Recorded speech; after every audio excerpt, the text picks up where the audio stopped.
All right, so today we're going to talk about scapular mobility, overhead shoulder elevation.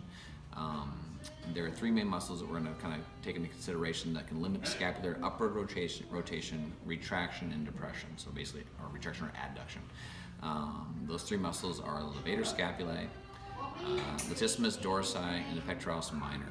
The pectoralis minor will tip the shoulder blade forward, bring it from the upper elevation, and which is opposite of what you want to do in overhead reaching.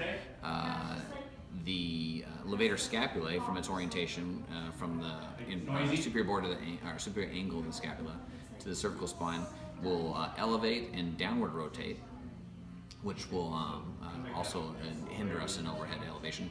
And latissimus dorsi, even though we're not really taught this in school, if you look at more anatomical studies of it, it's connected to the inferior angle and also prevent upward rotation. So why is upward rotation, depression, adduction so important? Because from 150 degrees to 180 degrees, if those aren't present, if those aren't allowed to lengthen, the scapula will not be allowed to upward rotate, adduct, and depress, which will essentially clear the combing process out of the way for the humerus as it's being pulled northward by the deltoid to remain acentric on the glenoid, so basically the point of access in the center of the glenoid fossa, and B, clear the chromium, which is essentially the roof, to prevent impingement syndromes. If the scapula isn't allowed to elevate, you can start to pull the deltoid, can drive the humerus upwards and pull it off a centric position on a more northern position on the glenoid fossa, and which will do, as well as bring the humerus closer to the chromium process. So those do a few things. One is it decreases the subacromial outlet, which can lead to impingement along the biceps, the supraspinatus, and the subacromial bursa. But also it can lead to, as the humeral head rides up on the superiorly on the glenoid rim, you can lead to labral irritation, tears, stuff that's more insidious, not traumatic or atraumatic. So we really want to have that scapular mobility to allow proper glenohumeral mechanics. We're not going to talk about why these things get potentially tight, and we're not going to talk about the thoracic spine's influence and why we need extension and rotation to the ipsilateral side. We're just going to kind of focus on the scapula. So, for treatment-wise, we're going to first hit the pectoralis minor. I'll show you each technique, setup, and performance, and then we'll kind of, we won't spend as much time treating, we'll do that off the camera. So for the pectoralis minor, what I like to do is I like to set the scapula up. So we have the pectoralis minor coming from ribs 3 through 7, so it's attached to ribs 3 through 7, and it's coming to the coracoid process right here. So we find the greatest concavity of the clavicle. We drop an inch off that, and that's our coracoid process. I'm not going to go through the pectoralis major to get to the coracoid process. I'm going to go under the pectoralis major to get to the coracoid process. But I'm going to avoid putting her shoulder in a position of impingement, and I'm going to clear her thoracic spine out of the way to allow that scapula to drop into adduction, adduction, depression, and upward rotation. So I can encourage all these positions by bringing her shoulder into an elevated position, which is like, I'm not going to say flexion, I'm not going to say abduction, I'm just going to say it's elevated. We know we're overhead reaching right now. So what I'll do is I'll first set up the clearance for the thoracic spine by putting this beyond the medial border of the scapula, basically almost like mid-thoracic. I'm going to put her hand in basically her humerus in an elevated position. You see, I'd rest my arm underneath her humerus. That's to prevent her. If I let her drop all the way back, I can bring her in a position of impingement. These people are often impinged, so that's painful to them. So I want to protect the humerus, which I can keep them out of that end-range elevated position, avoid impingement, but still work on the scapula going back into that position and get to the end range of the scapular mobility without allowing the glenohumeral joint to be the end range. So avoid impingement while still stretching out the scapula. So I have my pectoralis minor fibers right here.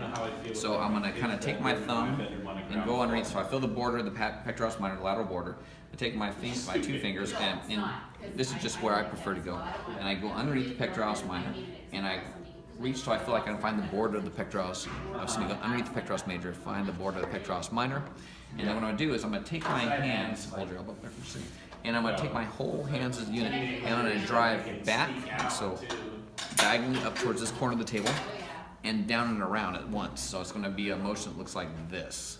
And that's trying to encourage that upward rotation, depression, adduction of the scapula around the thorax. So think about wrapping around a bowl, which the top of the thoracic spine is kind of a bowl.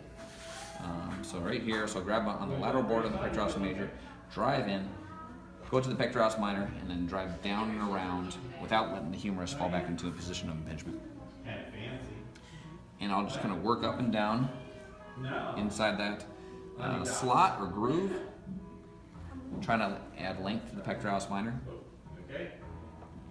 And I'll spend a good, 10 minutes, 10 minutes, 5 even, something like that, doing this. And kind of work up and down. Sometimes when I'm getting tired of this, my hand's getting a little tired, so once again, holding that, keeping that humerus position from going into impingement. Focus on the scapula. I'll take the hypothenar and pisiform aspect of my hand.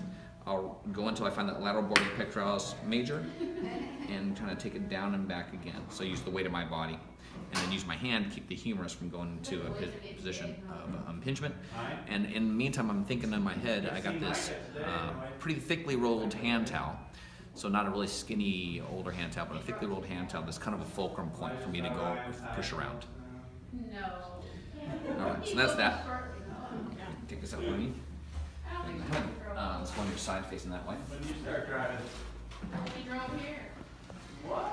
So now we're going to do the levator scapulae. So if you come around, well, you'll figure out what's best. So there's a few approaches we can do the levator scapulae. We have to come in from the transverse processes of the upper cervical spine out to the superior angle of the scapula. So what I can do is I can do some transverse friction mobilization to the levator scapulae. So coming off the superior angle, finding that band of tissue, you can go along that. You do some transverse friction. If you hurt your thumb, just use a dummy hand on top of your thumb and kind of use your right hand to do the pushing. Work my way up along that muscle and do some transverse friction. I can do some what we call stripping.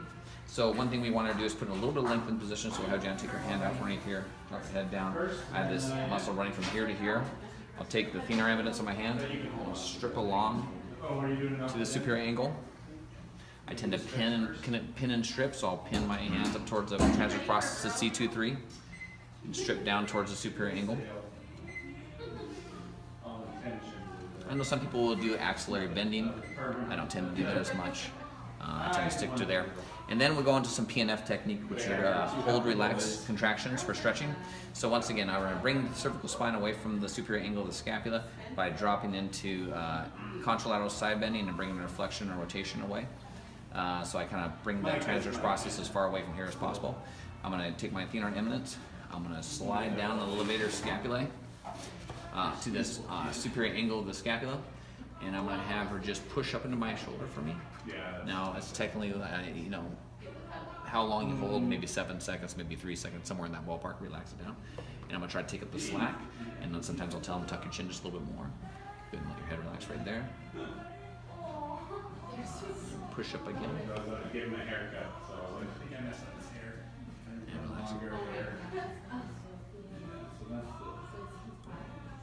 And so I worked on kind of lengthening that tissue through that technique.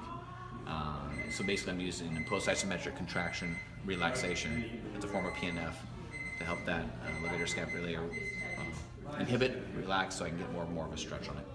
And that's after all we're doing the stripping and some transverse friction mobilization. And you can even go in there and try to find any trigger points that you can try to relax with the little anoxic therapy where you're basically holding the trigger point in a suffocating kind of position or suffocating pinpoint with your hand or finger and kind of go there.